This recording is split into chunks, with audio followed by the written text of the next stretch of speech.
আসসালামু আলাইকুম। এখন শুনবেন সংবাদ শিরোনাম। ছুটির দিনে দেশ জুড়ে জমজমাট নির্বাচনী প্রচারণা, সময়ের সাথে ভোটারদের মন জয় করতে নানা কৌশলে বিভিন্ন দলের প্রার্থীরা।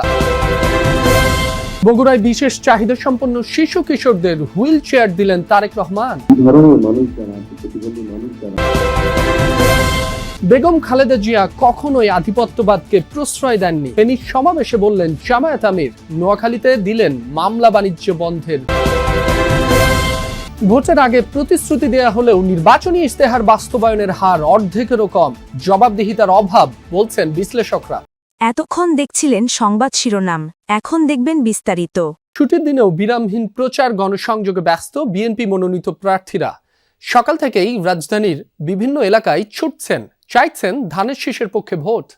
রাজধানীর মিরপুর এলাকায় ভোটের প্রচারে নেমেছেন ঢাকা 16 আসনের বিএনপি প্রার্থী আমিনুল হক। তিনি বলেন, ক্ষমতায় গেলে অগ্রাধিকার ভিত্তিতে নারীর মর্যাদা এবং নিরাপত্তা নিশ্চিত করা হবে। নারীদের স্বতঃস্ফূর্তভাবে কেন্দ্রে এসে ভোটদানের আহ্বান জানান তিনি।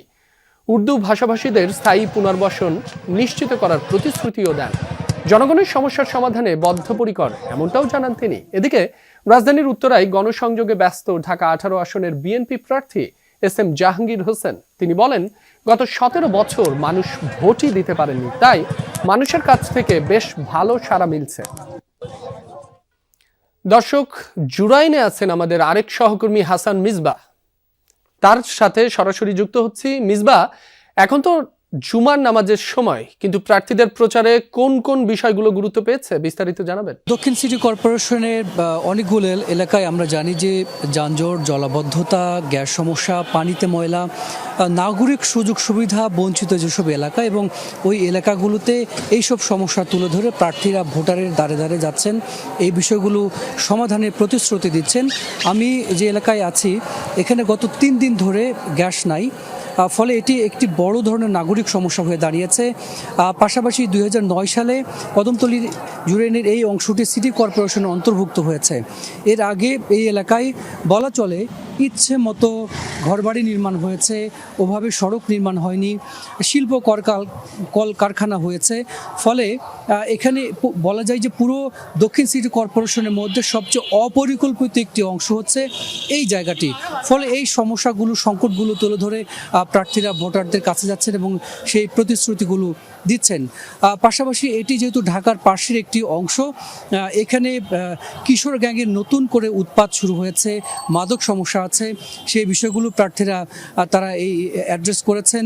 বিএনপি, জামাত এবং হাত পাখার যিনি প্রার্থী আছেন, পাশাপাশি যারা স্বতন্ত্র প্রার্থী আছেন, তারাও মূলত এই এলাকার সংকটগুলো যেহেতু সবাই জানেন, মূলত নাগরিক সমস্যাগুলো সমাধানের আশ্বাসই সবাই দিয়ে যাচ্ছেন এবং নির্বাচিত হলে তারা সেই বিষয়গুলোর সমাধান করবেন এমনটি বলছেন। পাশাপাশি প্রতি বছর আমরা দেখি যে ডেঙ্গু একটি চরম সমস্যা হয়ে দাঁড়ায় এই গ্রীষ্ম মৌসুমে এই এলাকাতে, বিশেষ করে জুরাইন, কদমতলী, ধনিয়া। প্রতি বছর আমরা দেখি যে অনেক মানুষ মারা যায়, এখানে জলাবদ্ধতা থাকে, মশায় অনেক মানুষ এখানে প্রাণ হারান। সেই সংকটটি সমাধানের প্রতিশ্রুতি প্রার্থীরা দিচ্ছেন। পাশাপাশি কর্মসংস্থানের বিষয়টি তারা নজরে আনছেন এবং যারা এলাকায় বেকার আছে তাদেরকে প্রশিক্ষিত করে কিভাবে তাদের কর্মসংস্থানের ব্যবস্থা করা যায়। এবং এই এলাকার আরও একটি বড় সংকট হচ্ছে সড়ক নির্মাণ। একেবারে ভাঙাচোরা সড়ক এবং সড়কের যে অংশটি সেটিও একেবারে ছোট, দখলে দূষণে জর্জরিত এই এলাকা। সব মিলে দক্ষিণ সিটি কর্পোরেশনে যে সংকটগুলো আছে, নাগরিক অসুবিধা আছে, সংকট, সেগুলো মূলত অ্যাড্রেস করে প্রার্থীরা ভোটারের কাছে যাচ্ছেন এবং প্রতিশ্রুতি দিচ্ছেন। রাব্বি। মিসবাহ, আপনাকে ধন্যবাদ। বিশেষ চাহিদা সম্পন্ন মানুষদের দক্ষ জনশক্তি হিসেবে গড়ে তুলতে চায় বিএনপি। বগুড়ার এক মতবিনিময় সভায় রাখা বক্তব্যে একথা বললেন বিএনপি চেয়ারম্যান তারেক রহমান। দুপুরে ডাক্তার জুবাইদা রহমানের পক্ষ থেকে বিশেষ চাহিদা সম্পন্ন শিশু কিশোরদের হুইল চেয়ার বিতরণ অনুষ্ঠান ছিল।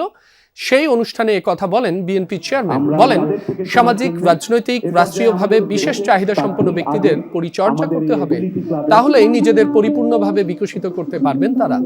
এর আগে ডাক্তার জুবাইদা রহমান বলেন, সুযোগ্য নাগরিক হিসেবে শিশুদের গড়ে তোলার প্রতি জোর দিতে হবে। তিনি বিশেষ চাহিদা সম্পন্ন শিশুদের অনুপ্রেরণা দেন। বলেন, শিশুদের নিয়ে বিএনপির সুষ্ঠু পরিকল্পনা রয়েছে। বিএনপি ক্ষমতায় এলে জাতিকে স্বাস্থ্য, শিক্ষা ও ক্রীড়ায় উন্নত করা হবে। অনুষ্ঠানে ডাক্তার জুবাইদার পক্ষ থেকে বিশেষ চাহিদা সম্পন্ন শিশু ও কিশোরদের হুইল চেয়ার বিতরণ করা হয়। এ সময় তার পাশে ছিলেন স্বামী তারেক রহমান। শিশু কিশোররা এ সময় সাংস্কৃতিক উপস্থাপনার মাধ্যমে নিজেদের প্রতিভা উপস্থাপন করেন।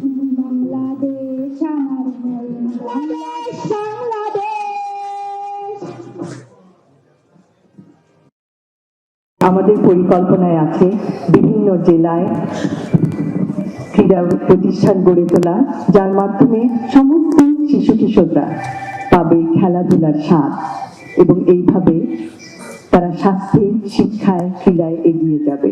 আজকের পর থেকে আগামী দিনগুলোতে এই ধরনের মানুষ যারা আছে, প্রতিবন্ধী মানুষ যারা আছে, আমাদের আশেপাশে যারা আছে, আমরা যে যার অবস্থান থেকে যতটুকু সম্ভব তাদের পাশে এসে দাঁড়াই, তাদেরকে আমরা সহযোগিতা করি। এটাই হোক আজকের দিনের শপথ।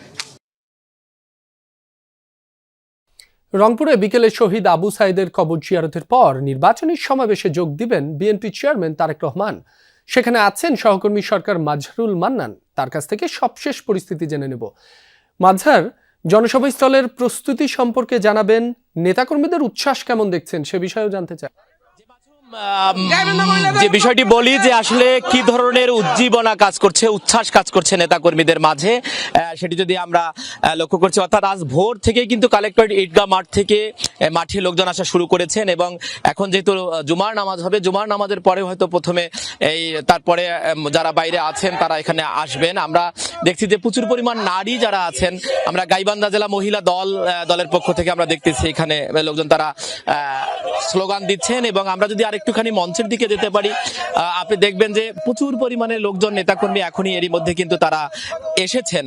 এবং এই আসার পিছনে যে যৌক্তিক কারণটা আপনাকে বলি যে তারেক রহমান মূলত 20 বছর পর এই রংপুরে আসছেন এবং তারেক রহমানকে নিয়ে এক ধরনের বাড়তি উচ্ছ্বাস, আশা নানা কারণে আছে। সেটি প্রথমত হচ্ছে যে রংপুর অঞ্চল আপনি জানেন যে দীর্ঘ উন্নয়ন বঞ্চনার শিকার। সেই আজকে তারা মনে করছেন যে তারেক রহমান এখান থেকে রংপুরকে নিয়ে কি প্ল্যান তিনি করেছেন, কি উন্নয়নের প্ল্যান করেছেন, কি বৈষম্য দূর করবার কি প্ল্যান করেছেন, সেই প্ল্যানের কথা হয়তো তিনি বলবেন, সেটি বলছেন। সেখানে তিস্তা মহাপরিকল্পনা সহ অন্যান্য আরো অনেক বিষয় আছে। এবং আপনাকে একটু বলি, শুধু যে 54 বছরে যে এই রংপুর অঞ্চল বঞ্চিত হয়েছে তা নয়, আজ এই বর্তমান ইন্টারিম সরকারের আমলেও প্রায় যে 24টি একনেক বৈঠকে হয়েছে, এর মধ্যে 2,12,000 কোটি টাকার যে উন্নয়ন প্রকল্পের বরাদ্দ হয়েছে, সেখানেও কিন্তু 42 ভাগ বরাদ্দ হয়েছে চট্টগ্রামের জন্য, আর রংপুর অঞ্চলের জন্য কিন্তু বরাদ্দ হয়েছে মাত্র 2.44 ভাগ। অর্থাৎ এই যে উন্নয়ন বৈষম্য, উন্নয়ন বঞ্চনা আছে, সেই উন্নয়ন বঞ্চনা থেকে তিনি একটি বড় মেসেজ দিবেন, সেই ধরনের আশাই কিন্তু আছেন নেতা কর্মীরা। আমরা যতটুকু জানতে পেরেছি